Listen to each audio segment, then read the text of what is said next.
Hello everyone. So let's resume with the module 5 titled Op-amp Circuit. So next we have got to study about triple five timer and its applications. So before proceeding, we need to understand what a triple five timer is.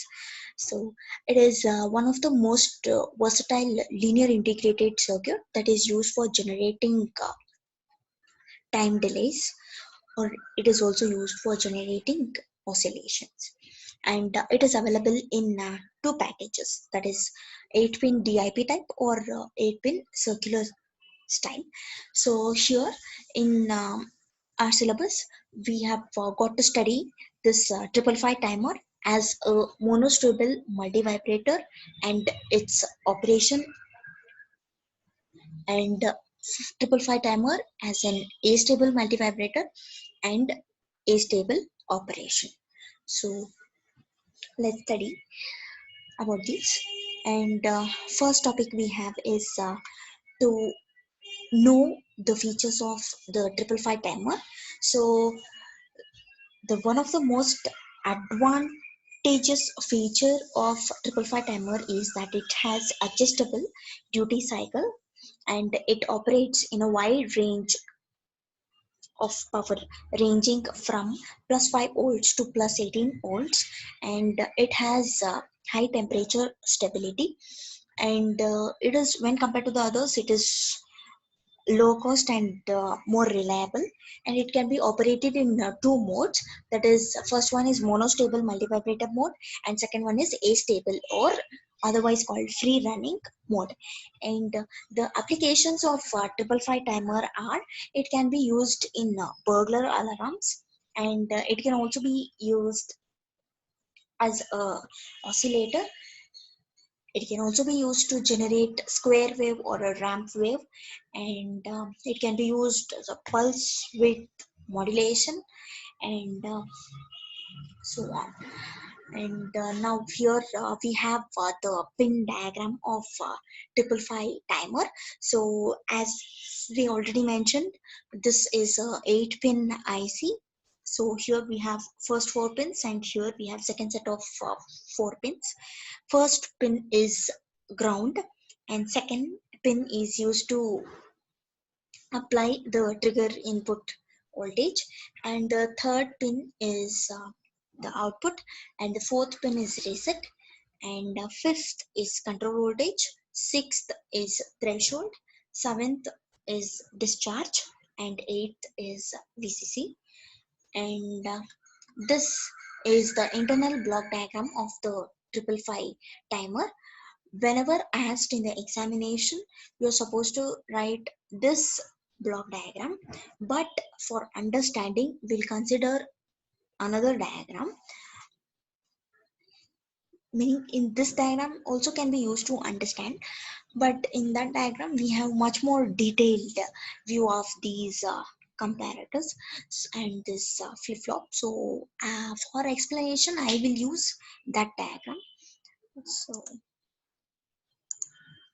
this is the diagram that I'll be using for explanation. So this is the internal block diagram of the triple five timer, and here it has four parts. That is, this is the first part, that is the voltage divider part. Here one end is connected to the power supply voltage and the other end is connected to the ground, and the second part is the comparator, which consists of two comparators, 1 and 2, and next is the reset part, which has a flip-flop, that is SR flip-flop in it, and the fourth part is the discharge part. It is used for discharging of the capacitor. And to start off with the understanding of the operation of the triple five timer, here first let me explain about the pin number 1, 3 and 8, which are pretty straightforward. Pin number 1 we have here, that is ground, and pin number 3 is output, and pin number 8 is the power supply voltage. So pin number 1, here any signal is measured with respect to ground. Okay, that is the significance of this pin number 1. And pin number 3, here the output is obtained across this pin number 3. And to the pin number 8, we are giving the power supply voltage that can be ranging from 4.5 to 15 volts. And this voltage divider, here you can see, here we have one junction, and this is the second junction. From here we are giving an input signal to the first comparator, and from the second junction we are giving input signal to the second comparator. So the voltage at this particular junction is given by this 2R into VCC by R plus 2R. So it will be 2R into VCC by 3R, which is nothing but 2 by 3 VCC. So the voltage at this particular junction or the node is 2 by 3 VCC. And similarly, the voltage at this particular node is R into VCC by R plus 2R. So it will be R into VCC by 3R. It is nothing but 1 by 3 VCC. So the voltage at this particular node is 1 by 3 VCC. So here the input to the first comparator at the the inverting terminal is 2 by 3 VCC, and the input to the second comparator at the non-inverting terminal is 1 by 3 VCC. Okay, and here the threshold and the trigger inputs are the other two inputs that is given to the comparators 1 and 2.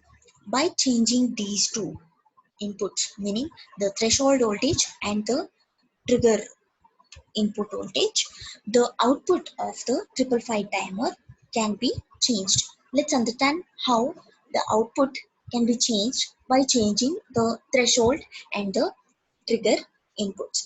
See here, before proceeding, we need to understand when the output of the comparator is 1 or 0. So let's consider the first comparator. See, if the threshold voltage is greater than the 2 by 3 VCC, the output of the first comparator is high. And for the second comparator, if the trigger input is lesser than the voltage at this non-inverting terminal, that is 1 by 3 VCC, the output of this comparator is high. So now we understood when the comparator output will be high, isn't it? So now let's understand the operation of the circuitry. Here we have a flip-flop in between. The output of the comparator is given as the input to the SR flip-flop.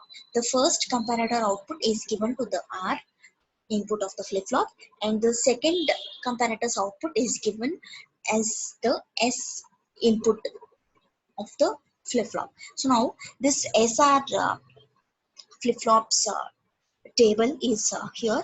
So when both the inputs are 0, the output of the SR flip-flop will be the previous input. See, if previously the output was 1, when I give both inputs as 0, the output will be 1. If previously it was 0, when I give 0, 0 also, the output will be 0 itself. So now when S is 0 and R is 1, the output is 0. When S is 1 and R is 0, the output will be 1. And when both the inputs are 1, the output is not, it is an indeterminate state. Okay, so now let's say this trigger input is equal to VCC. Now this here we have 1 by 3 VCC. Now here this the voltage at the inverting terminal is greater than non-inverting terminal, meaning 1 by 3, sorry, VCC is greater than 1 by 3 VCC. So now here the output of this comparator is low, meaning it is equal to 0. So S is equal to 0. So now here, let's say this threshold voltage is lesser than this 2 by 3 VCC. So here the output of the first comparator will be 0, meaning it is low. So both S and R are 0. Now the output of the flip-flop and the timer will be equal to the previous stage output. Meaning if previously the output was 0, when I give 0 and 0, the output will be 0. Previously if output was 1, if these two are 0, the output will remain as 1. That is, the output will remain in the previous stage itself. Okay, so let's say now the output of the comparator is 1. Output of the first comparator is 1 and the output of the second comparator is 0. Now we understood how the output of the comparator 2 is 0. Now in which condition the output of the comparator 1 will be high? Now if threshold is greater than the input voltage 2 by 3 VCC, the output of the comparator is 1. So now I have 1 and 0 as the input to the flip-flop. So now irrespective of the previous stage output, the output of the timer will be 0. Now let's take the third condition, that is whenever S is equal to 1 and R is equal to 0. So now while analyzing the first condition, we understood how the output of the first comparator would be 0. Now we'll make this S as equal to 1. So how will I make this S as equal to 1? Whenever this 1 by 3 VCC is greater than this trigger input, the output of the second comparator will be high. So S is 1 and R is 0. We know how to make it 0. And so under this circumstance, irrespective of the previous stage output, the present output of the timer will be 1. Okay, so by changing the threshold and the trigger input, the output of the timer can be changed in this way. It can be changed from 0 to 1 or from 1 to 0. So this is the overall operation of the 555 timer.